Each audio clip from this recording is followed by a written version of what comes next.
Hello, hello, hello, hello, ladies and gentlemen, boys and girls, listeners of all ages. Geeks Worldwide Radio and the Dork Shared Gooniverse proudly present to you the greatest podcasting team in the world. He's the Fry Guy, Nick Friar. I'm the Backcracker, Dr. Joe. Together, we are not only the Woodward and Bernstein of the DSG, but we are your TLDR comic book club, baby. Nicholas, how's it going? Wow, I like that. See, this is now I know that you're feeling real damn good because you're messing around with the tone and the pitch and everything of that. With that, like, great job, feeling Feeling great. loose, feeling loose, feeling Good. loose. How can you not feel loose after we just did some more Woodward and Bernsteining ahead of this show? You guys are going to be able to hear that interview next week. And the only way you can hear that interview is by subscribing to one of the TLDR audio channels. You can find that on Apple, Stitcher, Spotify, Geeks Worldwide Radio's, SoundCloud, wherever you listen to your podcast. We're on all the major platforms. We only post our interviews there. You cannot find those on Twitter or on Jock's Twitch or on YouTube. Joe, you want to tell the people who we spoke to? Yeah, we spoke to Chuck Brown, recent Eisner Award-winning Chuck Brown for his book Bitterroot, which you've discussed on the show. But we had Chuck on to talk about his newest upcoming book, Flawed, which can only be appropriately described as Frasier meets Punisher. Amazing. And it is, the FOC is come and gone, but the book does drop next week. So if you see it at your local comic book shop, grab it, have them put on your pull list. I mean, the book is absolutely fantastic. The art by Prenzi is tremendous. The way it ends, I mean, we talk about it all the time. You want that hook, you want to sink its teeth into you, and it does that and then some. So we had a blast talking to him about that book. We had a blast reading the book. I think, this is one of those books where if we hadn't done the interview, if we hadn't talked with Chuck and one of us had read, one of us would have called dibs right off the bat. Yes. It's 100%. that good. Yeah. I mean, honestly, on the concept alone of their pitch of Frasier meets the Punisher, that alone, one of us is going to likely call dibs on that. And then they follow through in this first issue where it's just outstanding. The violence is really ratcheted up. Definitely a book that you guys want to pick up. Of course, you'll be able to hear more about that in our interview. But I'll tell you what, I always say after we do an interview, and we've enjoyed all our interviews, but we really would love each interview to be like a nice accent piece to the actual comic book series. So that way it's like you already enjoy the series. If we're interviewing the people, we enjoy the series. But now you're getting a little further insight into the creative process and potentially into the future. And especially the latter in this case, Joe, as we talked to Chuck about some of the work that he's done in the past outside of comics and how it can kind of get brought into this the series that he's working on over at Image right now. So a lot of potential there. Very excited after that. And of course, we talked some Bitterroot stuff as well and got a little bit of idea of the direction of what's going on there because we're going to get more Bitterroot comics on top of the movie that we're going to be getting that's directed by Regina King and has Ryan Coogler as a producer on that. So very excited there. Also, Joe, we got a bit of news since we last spoke. We're getting more Constantine movies with Keanu Reeves, and How tight are your pants? How tight are your pants? I am very, very excited to get more Constantine stuff like that. I'm here for anything Constantine at all times. But I'm curious, now having read a little bit of Constantine yourself, how do you feel about John Wick? How do you feel about Keanu Reeves Constantine versus the Constantine that we've read in the comics? He's just the wrong actor. He's Constantine needs to be flawed. He needs to be a prick. He needs to, and I don't know if that's him. On the spot, I'm going to cast this guy for a lot of different roles, but give me Tom Hardy as Constantine. Okay. I could see that. One of my big things is being British is a part of his background. Like that, that's the only thing. Yes, this character is Keanu Reeves. Like maybe not necessarily always the best guy to be in a flawed character's role necessarily. Maybe not. Can he be does he not have this crazy emotional range? I mean, Constantine's kind of a cold bastard anyway. So there are things where it works. Like I am happy that we're getting more Constantine. If that means it's going to be Keanu Reeves, cool. But at some point, I would like to see more of the British version, of like the comics version, where we explore some of that world as well, and just that part of that character's background, because there is stuff that comes with, there's difference between being, British and American, obviously. So You need Constantine to be a little gritty. mm, And I don't know if Keanu Reeves has ever been gritty a day in his life. He's a fine actor, right? I mean, I love John Wick, right? I love those movies. And I love him in a lot of different things, but like Constantine, like, because he kind of played him, if I remember correctly, kind of played him like he played, late stage Neo, right? And that's just yeah, not who Constantine is, right? that's fair. Yeah, Yeah, like he kind of, he knows, like Constantine knows what's going on all the time, and he's always playing like Chinese checkers when everybody else is playing chess.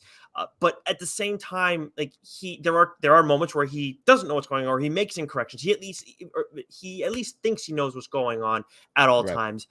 But there's a like I don't dislike Keanu Reeves Constantine, but Yeah, he's there's a just, I don't think he's the right fit. That's all. right, 100%. Like I'm excited for this. I'm absolutely going to see this the weekend that it comes out. We're going to talk about it on Change My Mind. All of these things. I am excited. But that said, like I do, like I've never watched the show that they had, the live action Constantine show, but I kind of want to look into that, because I think that guy, Wes was telling me, that guy is also the voice of the animated Constantine, and I Ah, yeah. love the animated Constantine. So either way, in terms of my excitement, on a scale of what, like 1 to 10, I'd probably put it at like an 8.8. Like I'm very excited still, but again, like there's a lot more room for growth. But enough about that. We're gonna skip catching up this week and get right to I'm what's gonna come in with a hot take real quick. I oh was really excited for Thor: Love and Thunder. Did not care for it much. oh. So you finally saw it?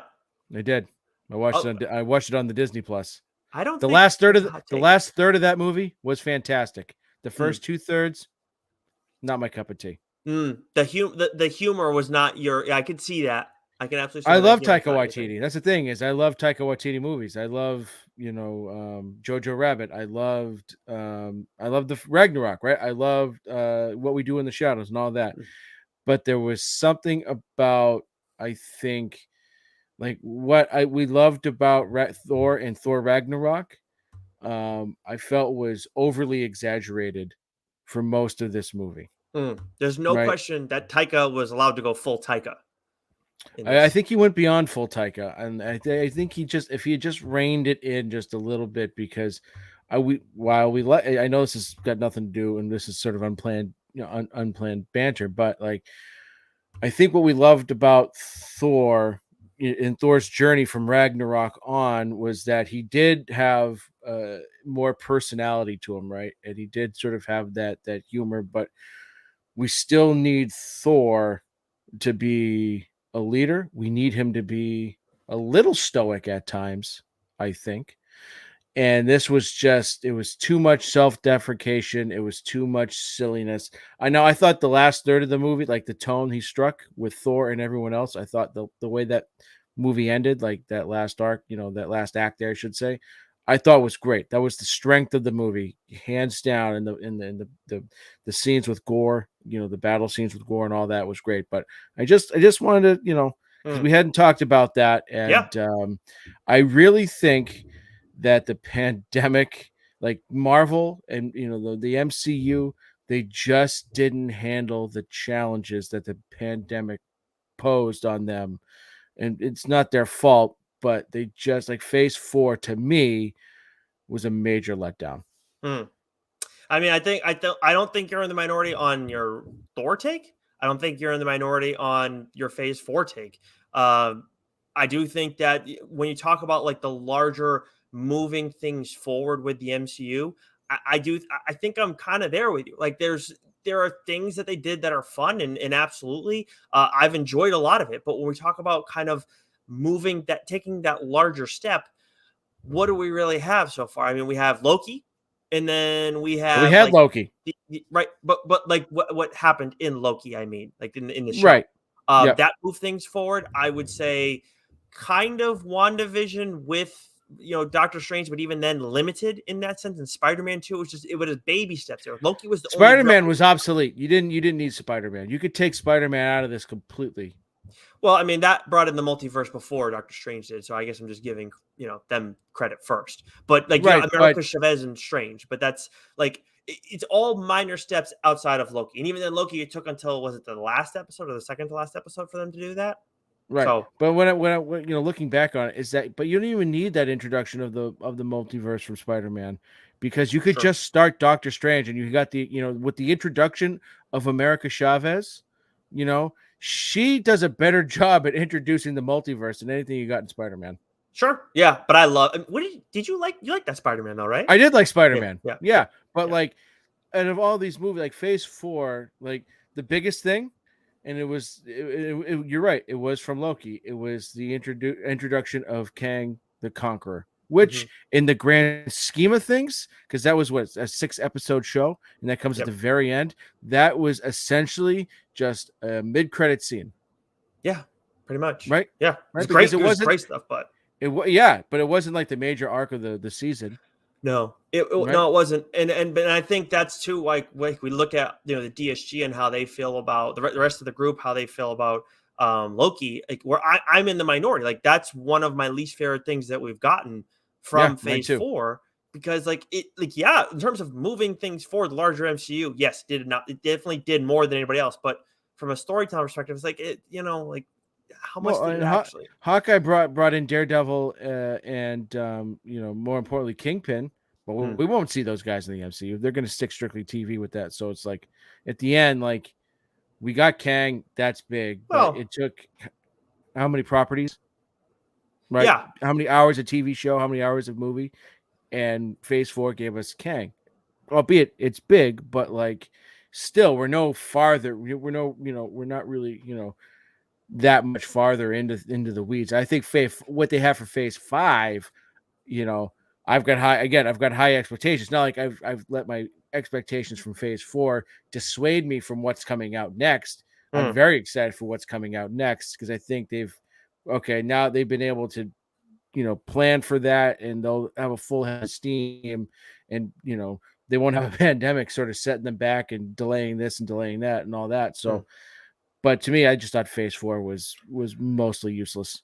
And so for the other thing too, there's different character development that we get. Like Moon Knight was a lot about just introducing the character and experiencing the character. And then there are other stories that we get within this that are like their own individual stories that maybe they're going to tie to the larger MCU. And for me, I like a lot of that stuff. I'm here for all that. That's why you and I like indie comics so much, because a lot of times that you're not able to do that in the big two. You're so worried about moving the larger stuff forward.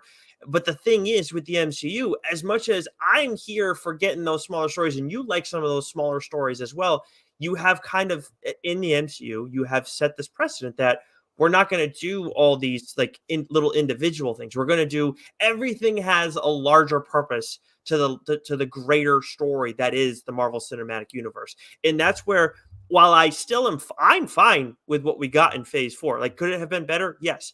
But at the same time, I'm not gonna I will also say like they have put themselves in a tough spot, and now that if they continue to try and move out of that spot, they're going to start seeing people drop off more and more. I think, because it is like it's the MCU. The biggest thing is like they changed movie cinematic storytelling, and like you can't just step away from that if you've been doing it for so long. Yeah, And one of two things happened here. Really, like it was either the pandemic that really like threw a huge monkey wrench into all this, and I mean, how could they prepare for it? And they did the best they could.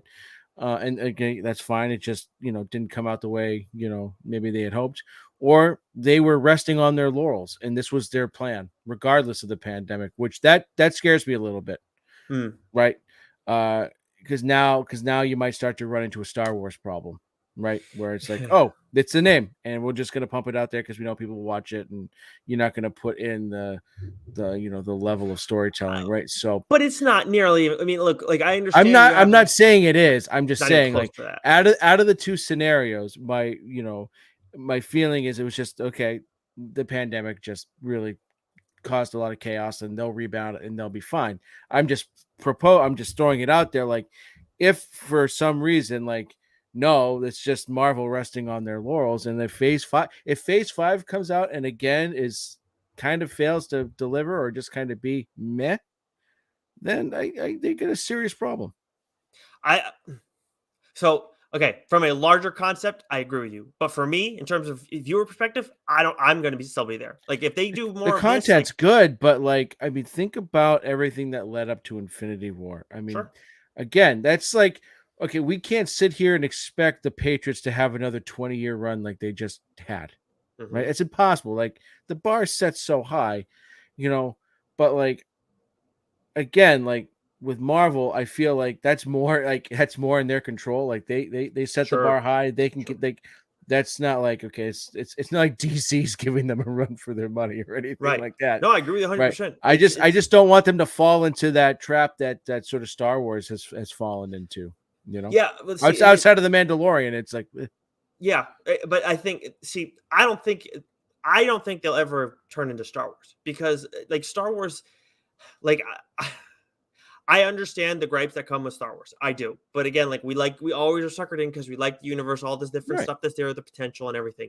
The difference is like Star Wars will legitimately turn out some like bad stuff, like just like not good. What are you doing? Like Boba Fett, like I'm a Boba Fett apologist, but even then, I'm still like quite negative on that show. I would say, not on Yeah. the more negative side, but it's just like there's a like the first like 3 episodes, like what the fuck are you doing? Like the They first three had to bring the episodes, Mandalorian in to save that series, it's just right? so Like that's not great. and honestly, I don't like if you had done it in a different way, but still kind of operate in that same story that you wanted to tell, you don't need the Mandalorian to save that series. There was like an idea there that was good, but they don't execute. The thing Right. is with Marvel, like they have this larger thing. And yes, they need to get to that because that is their bread and butter. That is why people continue to go back to them and they continue to be like one of the things at the top of the conversation. Their stories that they're telling, I don't think they've been bad. And the way that they're like the ideas and how they're telling them, they have not been bad. Like, yes, there's some that not as good as others. Absolutely. Like, obviously, Eternals didn't care for that quite as much. I think, years ago, it might have been perceived as okay, a little bit better because of the times. But, and then Thor, obviously, like they went in a certain direction, didn't work out for them, I think, as well. Yeah, So, I haven't hated anything. I haven't said mm, it's just but fucking didn't like it as stinks. much. It's terrible. But like there's a Well, certain you level didn't I like expect them. What If, and you weren't the minority there either. Oh, so I said this a couple weeks ago. I'm completely now like separating the two, That's right? true. Like You did say that. what we get on TV, I don't, that's its own thing. What we get in the movies, so like, yeah, they haven't produced, they haven't made, a Batman v Superman level movie yet, Mm. right? And they don't ever expect them to. I mean, they kind of got those out of the way, Yeah. early on, right? With the TV shows, like I'm less likely to like. I still haven't watched Miss Marvel, and I still haven't watched She-Hulk, and I don't know if I intend on watching those shows. To be honest with you, because I just deep down inside I know it might not be my cup of tea. It's probably not going to have like I am so all in on this story on where they're going with the MCU. Like for me, that's what I want, and Miss Marvel surprised the hell out of me. It really yeah, did. I've been really enjoying She-Hulk. I like the extremes, like on both ends of the spectrum. There, I don't get it. I've thought that has been exactly what they said it was going to be, and it's been yeah, funny. Like yeah, and especially for us, if we can laugh at ourselves, this is sometimes that's not yeah. always easy for everybody. Like It's if you can just laugh like at it's yourself, just not like it's what we talk about, right? You want the comic book to have that hook and pull you in. Like I just haven't, and maybe I should give it. I haven't given it a shot, so I haven't had the chance for it to pull me in. But at the same time, just like I'm not fairly interested in those properties, and well, you're that's waiting okay. on anything at this point too. Now, right? You've decided on the shows. If you're going to do it, you're going to wait till it's done. I'm gonna wait till they're done, but even then, like I don't know. We'll see. Except for Lord of the Rings, you're all in on that one. All in on that, baby. Yeah, that has Fantastic. been awesome. But Watch it. now let's get to what's new. Yes, yes. I delayed it After all long that enough. talk about Marvel, Joe, why don't you lead us off with Marvel here? All right, so another week where you get 1,000 fucking Marvel books, and one of which I'm actually going to read. We have Avengers 60. We have Fantastic Four 47. We have Axe Judgment Day number 5. New Mutants 30. Darth Vader 27. which I'm still reading and absolutely loving. Edge of the Spider-Verse #4, Strange #6, Carnage #6, Legion of X #5, friend of the show Rodney Barnes, The Mandalorian #5. Actually, I Awesome have cover. been, yeah, the cover's Awesome awesome. covers. Yeah. Those I've been buying and checking out. Avengers Forever #9, Jane Foster and the Mighty Thor #4, Iron Cat #4, X-Men Legends #2, X-Men Unlimited Green #2. I shortened that title down because it was 1,000 fucking words long. Mech Strike Monster Hunters #4, and Ultraman: The Mystery of the Ultra 7 #2. Yeah, I don't think I'm reading that last one. And the X-Men Green, I like that one. I don't remember us ever talking about that at any point on here. That was not on my radar at all. So I don't remember that on the solicit. Yeah. But Axe Judgment Day is one that I do intend to go back to talk about, just because that is Kieran Gillen. a big event. Yep, Kieran Gillen. It's a big event that's going on right now at DC, and it includes the X-Men, who I may or may not be talking about today. So I kind of want to get in on some of that. As for Image this week, we got Gunslinger Spawn issue 12, Ice Cream Man 32, which you are reading. Public Domain issue 4 from friend of the show Chip Zdarsky, which I don't know if you got to read that one yet, Joe, but it was tremendous. Great series. Beware the Eye of Odin issue 4, 20th Century Man issue 2, Shirtless Bear Fighter volume 2 issue 2, which I believe is about Joe. We have to you do the show shirtless and find out. I'm a bear. The fuck was that? I don't know. Okay. Rogues Gallery issue 3, which is written by friend of the show, Declan Shelby. And then we got a few books that we do want to break down. Joe, why don't you pick where we start off here? Okay. I'm going to start with The Deadliest Bouquet #2. Okay. I feel like there was a little bit of a gap between issues here because it's like, did I miss it? But anyways, I love the first issue. It revolves around a family, these 3 daughters. They're all named after flowers: Violet, Poppy, and Rose. That's right. And then the mother. And so the mother's was killed in the first issue. And now we got a mystery, what's going on. And so the second issue really sort of digs into their past. Like the first issue alludes that there's some sketchy stuff in their past. And this issue gets into it. Like in the first issue was, like there was a mystery surrounding their father and what happened to their father, and something nefarious happened. And then you find out what happened, and it's kind of intense. And the way that the mystery is starting to unfold is really interesting. I love these characters. I mean, like The Deadliest Bouquet, again, the titles, aren't always the best. I get why it's named that title, because the daughters are all named after flowers, but I think it's really starting to shape into being a really great just crime whodunit. The characters are great. Violet, I tell you what, man, she is not the role model I want my daughter to mold herself after. I tell you what, because she ripped a pack of butts while they're being interrogated by the cops, right? So not a decent role model, but she can't kick ass. But she does kick ass in this. So I've been enjoying this book a ton. I don't know how many issues it is. I hope it's planned, for more than just one arc, but so far it's been great. So the first arc is what I'm going to get Violet for Christmas, duly noted. And I'll tell you what, The Deadliest Bouquet, I like that title. Like, I hear that, it's like, ooh, I was interested right away. I knew you had it earmarked when we did the solicit, and then when I saw the Violet, I'm like, Joe's going to. The synopsis is what sold me for sure. I mean, yeah, I guess it's like, it's not as bad as like Do a Power Bomb, like for some reason. No, that's like the lamest ass title ever. Great book, but like lame ass title. Like Deadliest Bouquet, it's sort of like The Deadliest Game. Like it's playing off that a little bit. But if you're reading it and you go Deadliest Bouquet, that sounds lame, don't read it. It's fantastic. Oh wow! It sounds really cool to me, and it sounds like it's only getting better and better. So it will be a TLDR book. Hopefully, I remember that if it gets put off for too long. We really got to create that Excel doc, because I'm so worried I'm going to do that again at some point.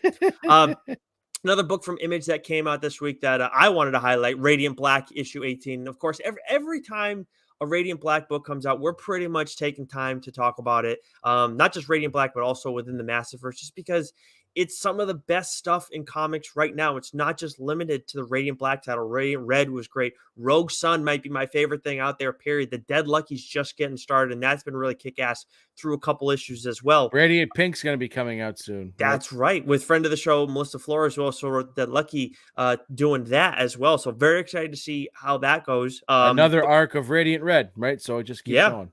Yeah. Now, for Radiant Black, speaking of all the Radiance, this was solely focused on Radiant Yellow. Now, I don't know if Radiant Black is available on Comixology. Like, I forget how the process works with Comixology, but I don't know if it's available there. I forget, Joe, with Comixology, aside from all the bugs that we're dealing with right now, not to get you on that tangent, but do spreads translate well to Comixology or no? I think if you have it in landscape view, Mm, it does. okay. I don't. It's Okay. been a while since I've attempted to read a book on Comixology, but like the PDF that we got, like I have to buy the physical copy for this because when we get PDFs, advanced copies, it's just you scroll up, you scroll down. It doesn't really, give 100%. you right. So like That's what I if wanted to it's warn the people if it's about. a Like, don't two-page do like full spread, then you've got to like read the first panel like across, and then you got to scroll down the next page to finish it. It was a lot of. I said no, I'm not. It's a hassle. I'm not doing this. I'll just go buy the physical copy. Yeah, and that's Because that's the thing. I would just anybody who reads digital comics primarily, this is one of those comics where you want to pick it up in its physical form, just because you can run into issues when you're dealing with full page spreads, and the entire book is full of spreads. I think every single one is a spread, Joe, if I'm not mistaken. yes, So it's a cool way to tell the story. Definitely a little bit of a different twist. The art in it is awesome and everything too, and we got a little bit of a different art team on this one. This is Stefano Simone as the actually doing colors and line art, it looks like on here. And I really enjoyed it. We're getting to know Radiant Yellow a little bit more, who we spent a little bit of time with, but not really a whole lot. And it's the way they tell this story of this character. We're talking about when he's first, when he's young and just married, and then when he's, in that middle age time where he's been with his wife for a long time, kids all grown up, and then him old and really far, old in like in our moment in time with Radiant Black. And I believe that's set in 2020 is the third timeline. And then there's one in the future as well. And of course, after Radiant Black issue 17, we spent a lot, we saw Radiant Yellow where he kind of has this like moment of like, for me, kind of a big moment of potential affirmation because it seems like something's going to come. But we get a little bit more of an idea of what this character is all about, what he's been through in his life. And I thought it was really well done. I really enjoyed it. And I think a lot of people will it'll be easier for them to get invested in this character too, where it looks like he's going to have to push back on some people that may or may not have been allies at some point down previously for him. nice. Yeah, I'm looking forward to reading this because I always make sure I've read these for the start of the show, and so I was bummed. It's like I can't. I don't have the mental capacity to try and figure this out. Yeah. So I hear you. uh, Like I'm telling you guys, pick up the physical copy. Don't mess around with digital on yeah, yeah, this time around. yeah. One book that I normally want to make sure that I'm reading right away is Nita Hawes' Nightmare Blog. I did not get to look at the 8th issue of that yet, Joe, but you did. Oh yeah, Jesus. So it is. So we both loved the first arc of Nita Hawes, and Howland Henry was as vicious as a villain as you could get. It was violent, it was over the top, it was great, and he had a great Mhm, backstory. And now with the second arc of Nita Hawes, we're dealing with something a little bit older here, and we're dealing with something I think a lot more menacing, mhm, and there's a lot of great we get a little bit more crossover here from Philadelphia. So I don't want to spoil, I won't say who it is, I won't spoil it with you for you. mhm, But her little brother, like this is a case where she gets called in, and she's looking at it and she's gonna take it, but she's got multiple beings telling her to stay away. And we get great, great narration from the villain in this. It is very, there's the level of terrifying to the narration and sort of how it Rodney presents it throughout the issue was absolutely fantastic. And Mm. again, the art, from Simon Kudransky and Jason Sean Alexander, like it just continues to be superb. So like I love this issue because it brought an extra element of fear, and the tension there, and with Nita dealing again with her shit, and the nature of the crimes, and what will unfold in this, I think, will far exceed the Mm. first arc, which is saying something because we absolutely loved that first arc. Yeah. Yeah. Rodney's been in a real groove ever since the start of Nita Hawes. I mean, Philadelphia was already an awesome series, but things kind of got ratcheted up with Nita Hawes, and then Philadelphia, the last arc was outstanding. So that's great. And after the return of Nita Hawes too recently, like very much very promising return to the series. So it's great that it carried over into Yeah, that second one. Um, and that is a book that will, if I'm not mistaken, be eligible for Book of the Year consideration for us, because I think that came out in like December ish, if not November, right? The yeah, first yeah, issue.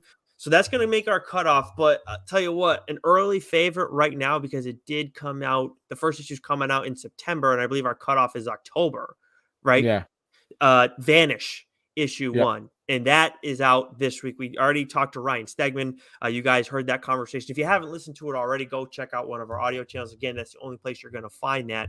But man, it's finally here, Joe, and the art, the story, I mean, the everything here. We talk about all these books that have an infinite amount of potential. This is a kick-ass individual first issue.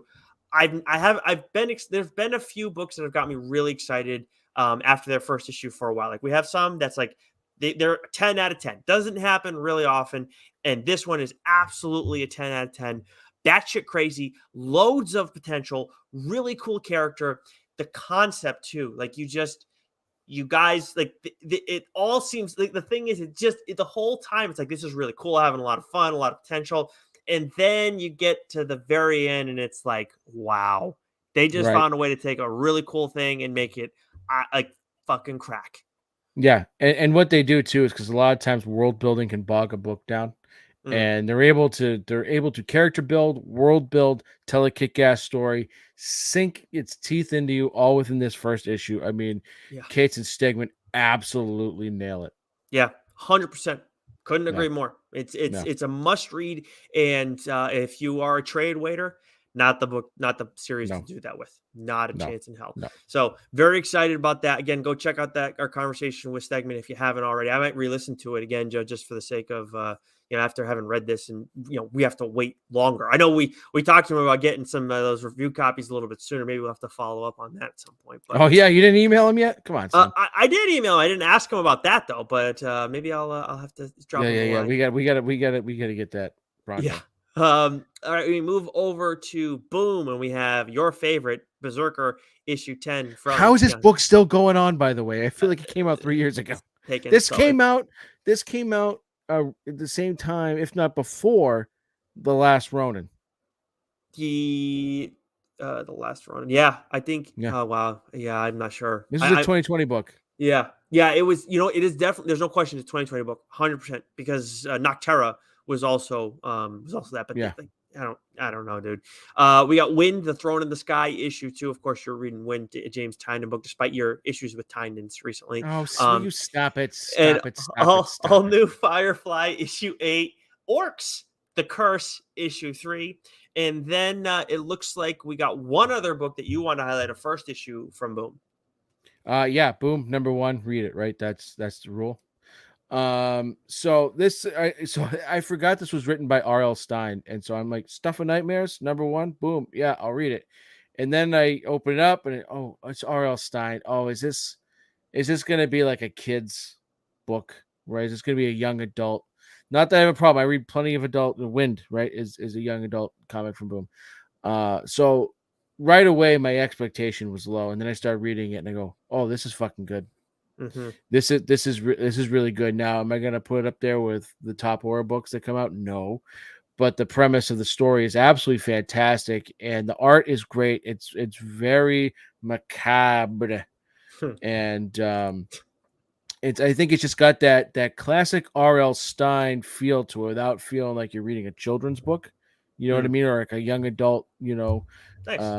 sort of novel. So like as far as like horror books go, I would say like there's really good potential here. Like the story's really good, and the way Mhm. that it starts and ends, it has its tense moments. And I'll tell you what, they don't hold back with the art.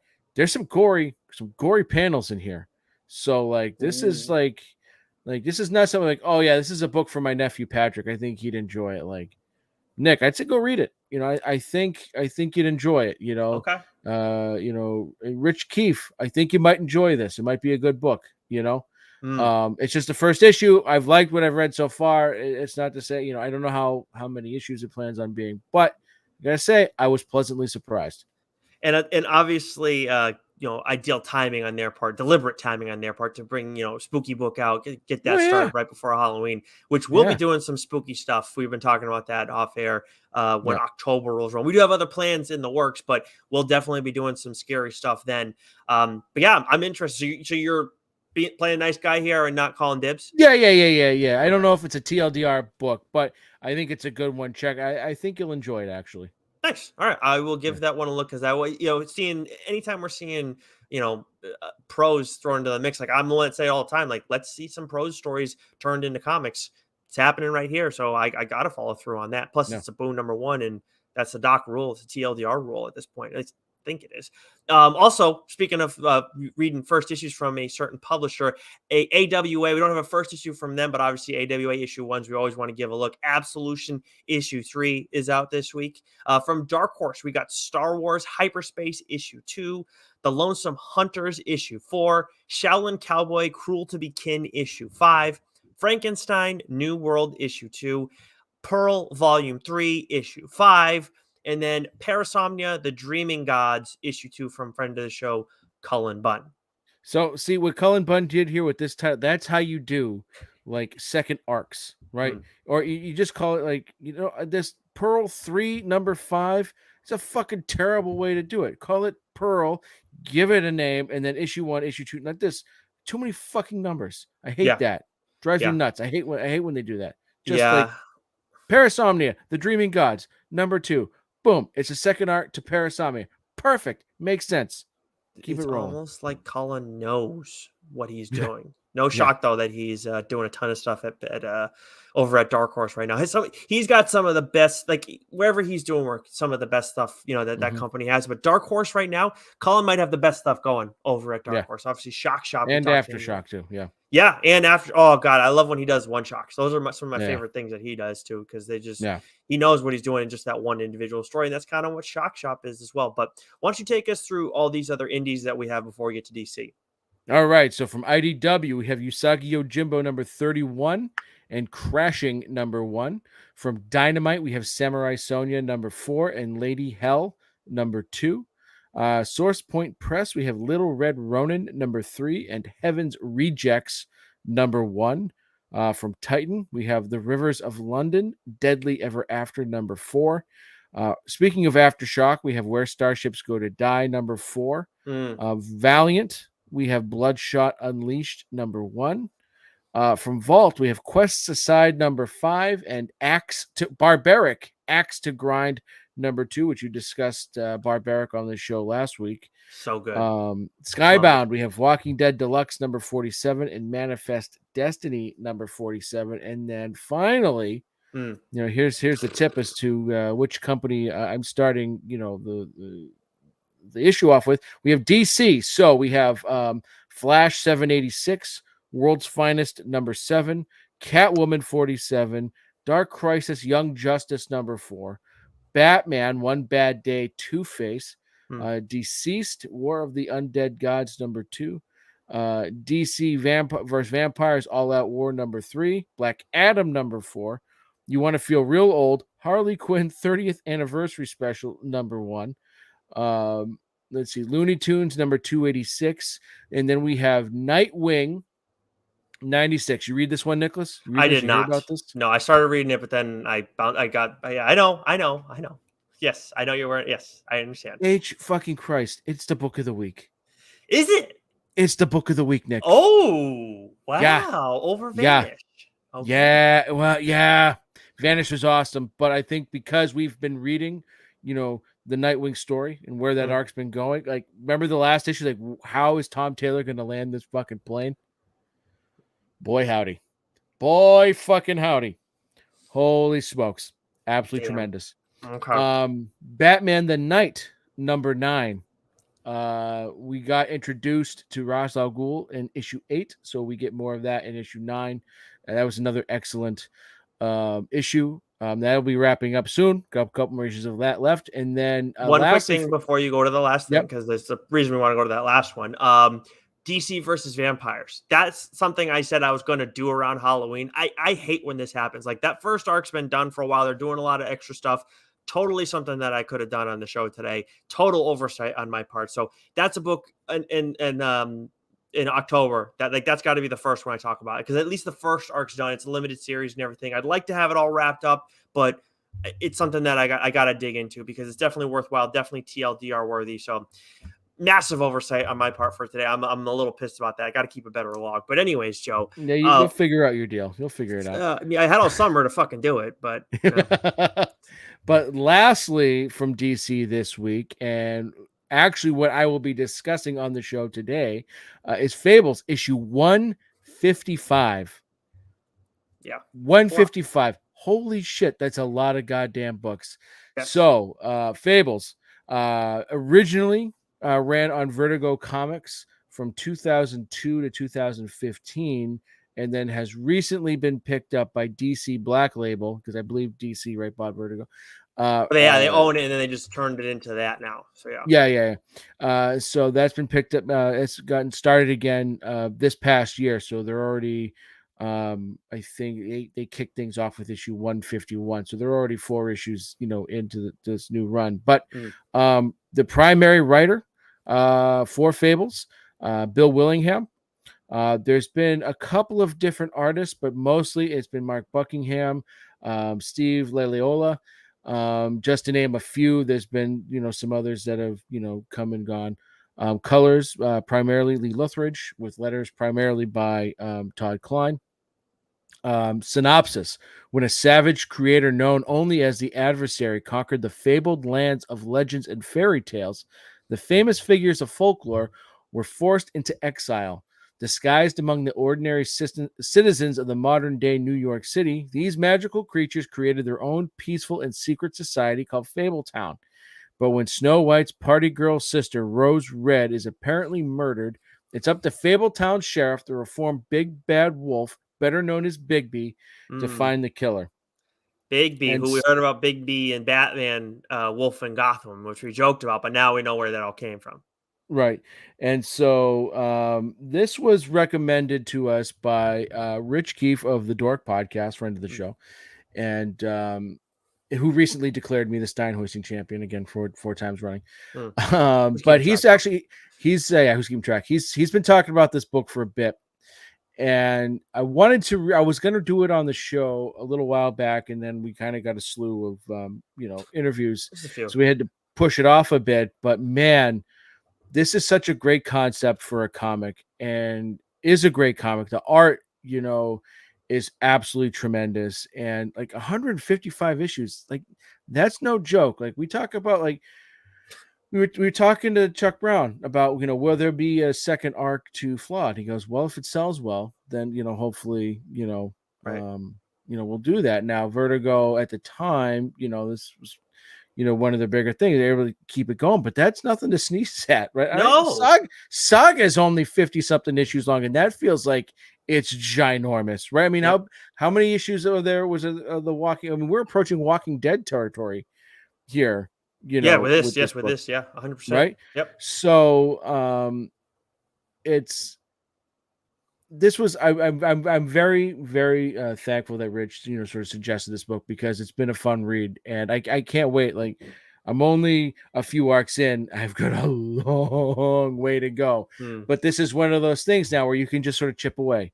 You can just chip away, because each arc is a different crime. It's 5 issues or so, and the cast of characters and the world that's built really lends itself to, you can just really take this in so many different directions, and you can pull from so many obscure characters because you're dealing with, classic fables and fairy tales. You've got Snow White, you've got the big bad wolf, you've got the three little pigs, you've got old King Cole, you got old boy, old boy Blue, whatever the fuck, you go blow your horn, right? You got that schmuck, right? Like, so like you can have like all these cameos and all these Easter eggs, and it just works, it just fits.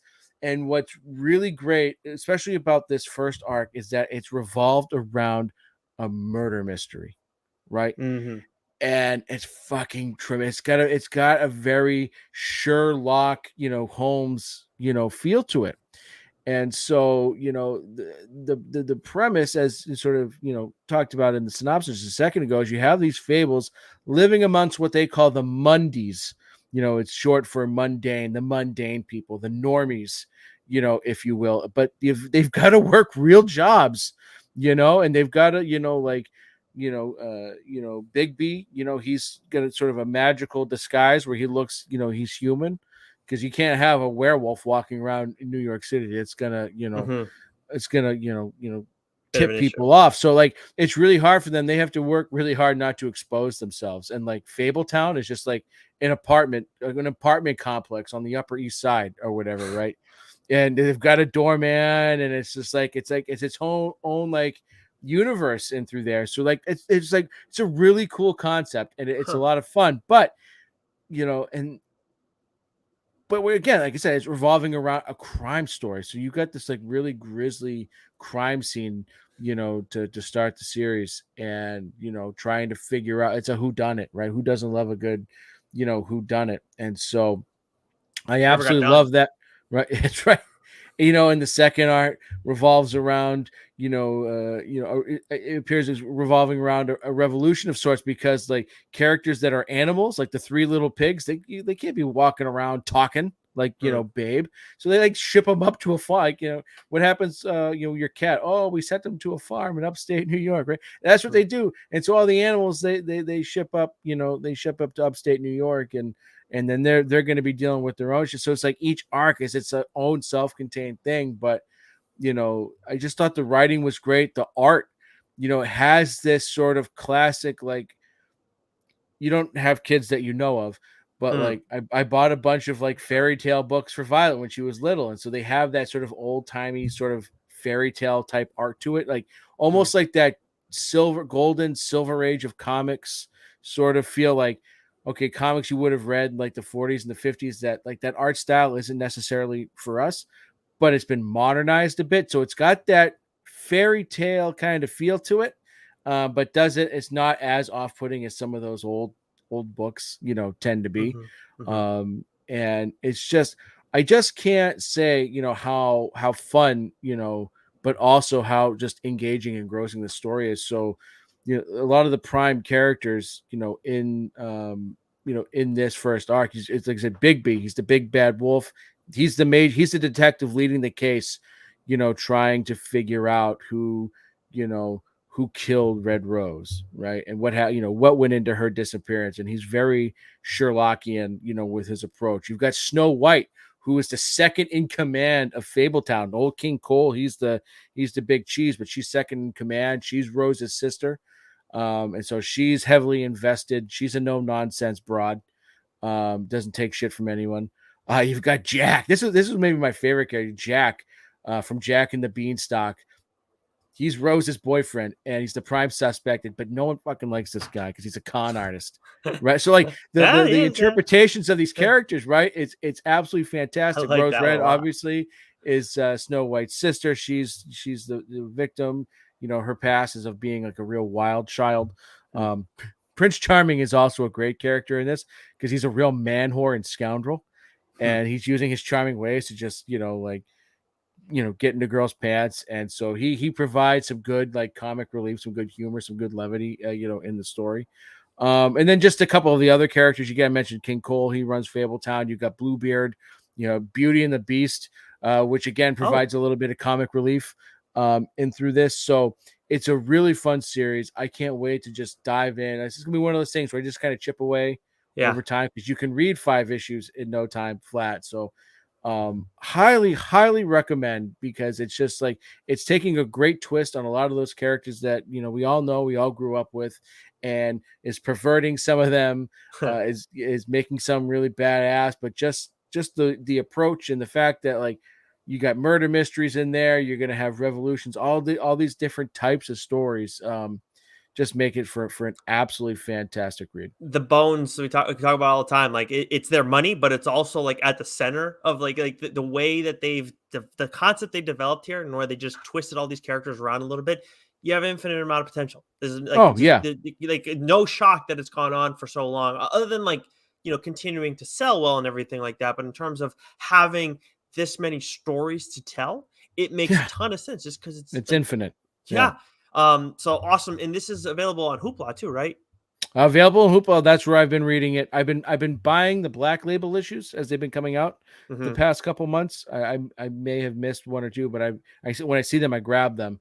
So, but this is going to be one where I think I go out and I buy, the omnibuses or the big volumes, and You like have it this that as a much. collection. Yeah, it's good. It's really So good. is this something too? Again, just the question that we always kind of ask when it comes to movies and stuff like that. I mean, they do like we've seen it where they take characters and change them around in movies or shows. Is this something where like you'd like to see someone find like HBO or whatever find a way to do something with these characters? CW.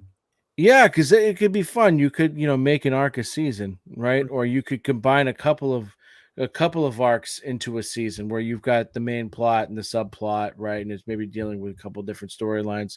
I mean, if you were to do a movie, I guess you just There's have too to. much to do just a movie. You got to do Right, you more. you Yeah. you'd have to pick. You just have to pick one thing and expound upon it. But like TV would like an animated would be great, but you could do it non-animated. The CGI might make it a little pricey, but you could have a really fun show with this, I think. Animated, you really have my attention. That you're thinking Yeah. like that because that's just what I always prefer. But, anyways, speaking of animated shows, one that we've talked about many times that led us to the comic book genre, of course, is X Men, the animated series.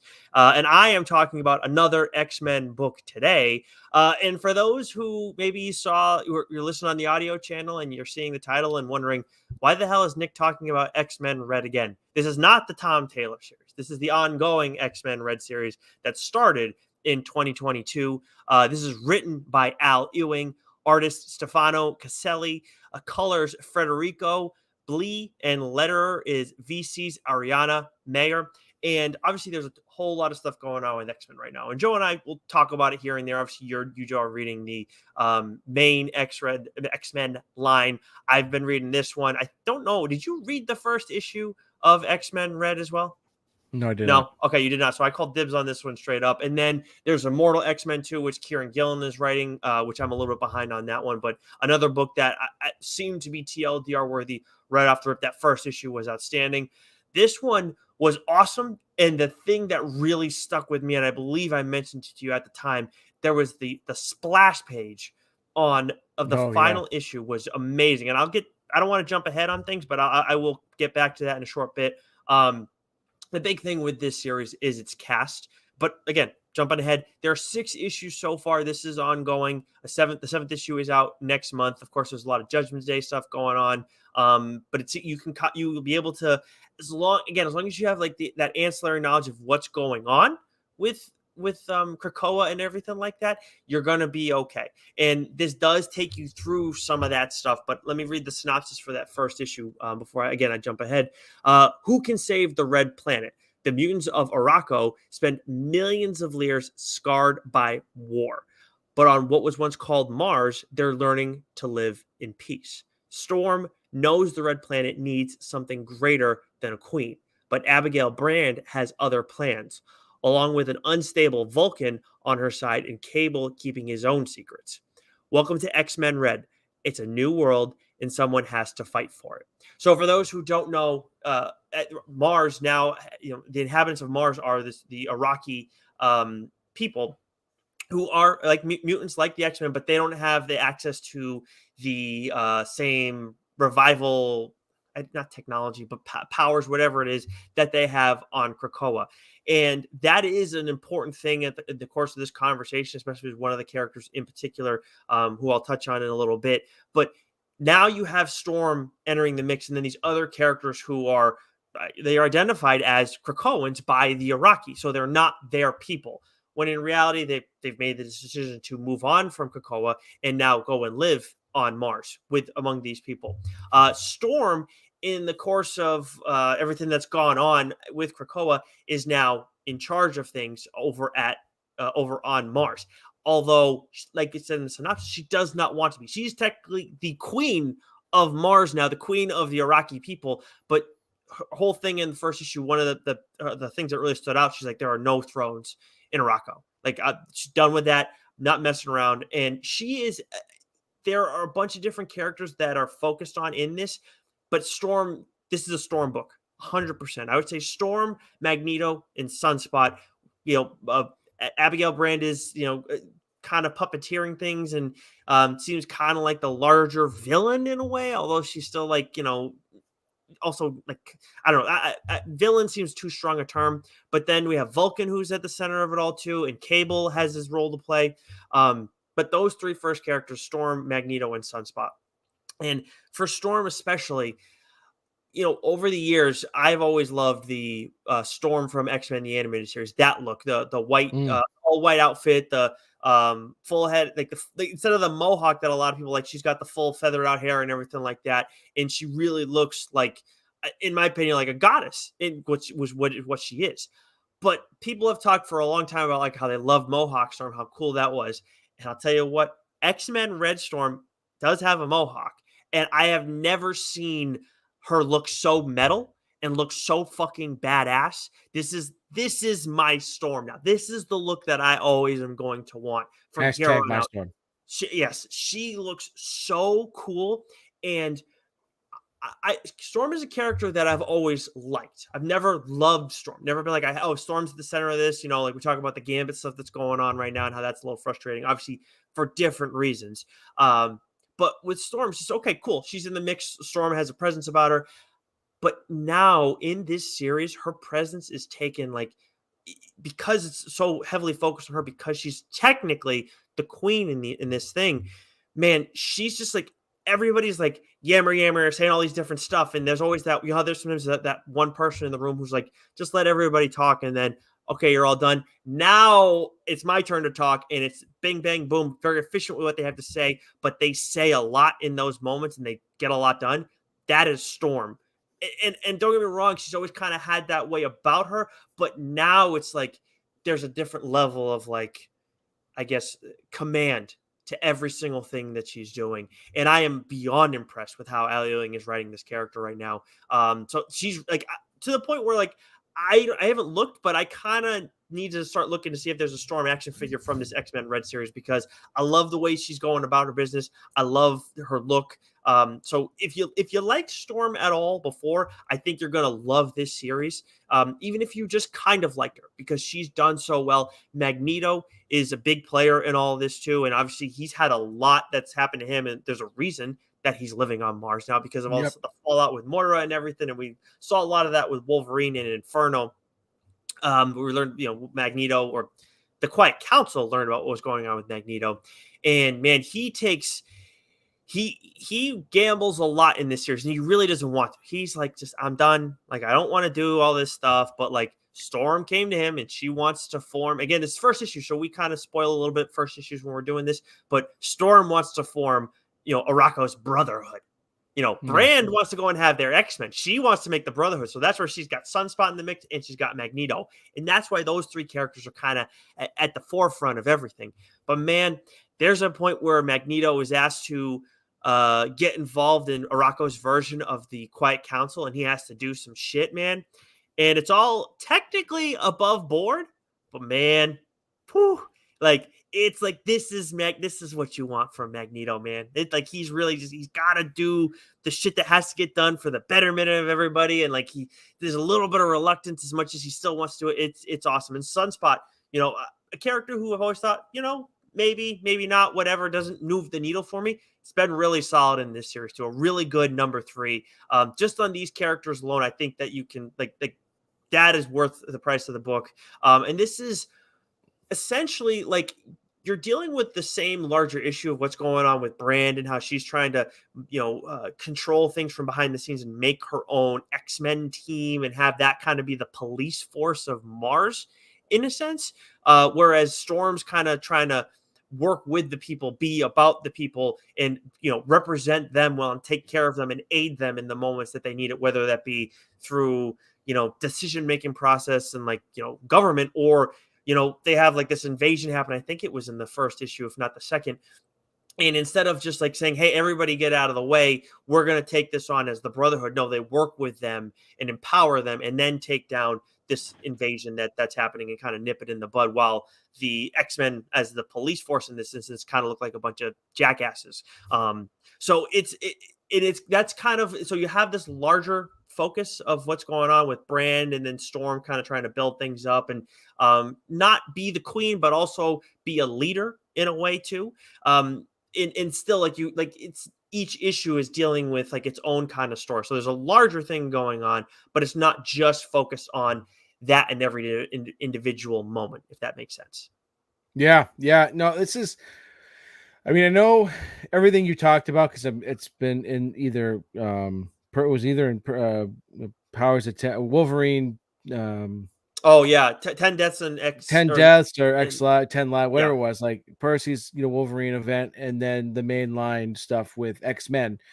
The problem I've just had with X-Men, it's just there's been too many titles, everything, woven it was a little bit overload. So I've just been sticking with the mainline. But this, I liked what was happening like with Magneto, and the fact that he was leaving the Quiet Council, and with Storm going, after they terraform Mars, and she's she was chosen, Yeah, to be a leader. Yep. so like I like that. And this is when I'll probably like to go back now and read, but with like so many other titles, just like you get Axe, Judgment Day, you get stuff going on with the Eternals. It's all time. I was like, I can't read 1,000 different titles. 100%.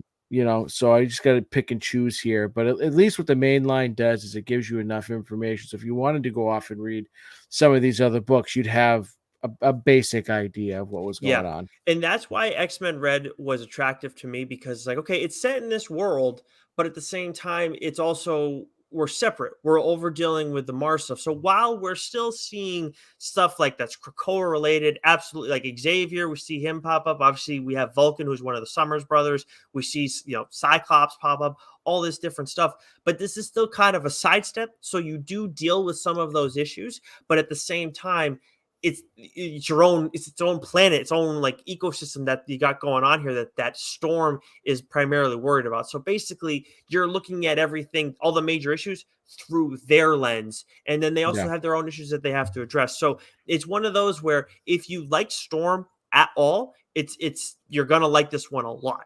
And it's a good sidestep with her. And then, of course, Magneto being at the center of it all. That's something that was very interesting for me. So to see those two characters on that first cover, it's like, okay, like, how are they going to work together? How the hell is this going to shape out? And that's why, like, in the end, I agree with you. You can't read everything X-Men that's out there right now. I've tried to, like, with a lot of it, and it's just, it gets tough. But to me, this is the one that's been at the forefront for me. There are other ones, again, that I do want to talk about, I think, on this show. We don't do it enough in What's New, quite honestly, but X-Men Red, like much like the Tom Taylor one, totally different stuff, obviously pre-Krakoa and everything. Really, really enjoyed that. I think you've read that once, right? You talk about it on a trade here? No? Okay. Nope. But totally different thing. And this is really cool. So like, again, like those characters enough that are going to keep you on coming back for more in this series. That Magneto helmet cover for the first issue is one of my favorite covers. I can't like get into too much with Magneto, because like there's some like real really like there's quite a few things that he does that are just like, whoa. So it's if you like Magneto, you get really quality Magneto stuff, and then I feel like you get a super enhanced Storm in terms of just like the quality of the character and everything. She's more than just like this powerful presence as like a goddess. She's like, I am like what I am, and then like I'm even more like I am very cerebral. I feel like throughout the course You of it. not wearing the helmet while talking about this book was a massive, massive Oh, missed opportunity. yeah, that's bad. Yeah, it's really. I did the Harley Quinn episode and I didn't wear my Heroes Don't Do That shirt, and now I'm doing this. This is I mean, unbelievable. I got Nightwing on, right? At least I brought something to the table today. I mean, that don't you could have worn your Snow White and the Seven Dwarfs shirt, or your I I'm am the not. Eighth Dwarf shirt. Yeah, yeah. Right. Why I am grumpy, right? So, Ah, there you go. But I think we got to punt again on the failed superheroes club, right? Yeah. yeah, So yeah. we will do that again at some point. If you're listening to us you stuck around for the very end, we will give everybody a warning ahead of the Chuck Brown interview. We're not doing anything else other than the Chuck Brown interview for next week. It's more than enough for you guys. You're going to have a great time. We had a blast talking to him. And then we will be back after that. We'll be doing, I believe, the start of October. So we'll have the solicit and hopefully something else will be in the works, but TBD on that one. I think we're gonna have the solicit, 2 main lines, Good. and a trade. Fucking Nice. finally, right? Nice. Yeah. Jesus, and we're That'd gonna be try and great. keep them all outside of the solicit. Keep them all spooky themed. So Okay. Yeah. yeah, That's all. That would be huge. Yeah. So we have yeah. that's wow. Good point. Yeah, we're on 67. It's taken us a while to get to. Because last October we I think we only talked one scary book last Yeah, October. and now we got other plans that we're working on too behind the scenes. Not Woodward and Bernstein stuff, but other different things that might be sidesteps from mainline. We're trying to make it fun for Yeah, the people in a bunch yeah. of different ways. And you know what? We do a fucking good job of that, if I do say so You're damn myself. right we do. You're But damn Joe is fucking right. going on vacation. I hope you have an absolute blast with that, Joseph. Thank you. You will be missed. But until next time, stay sexy. You know it.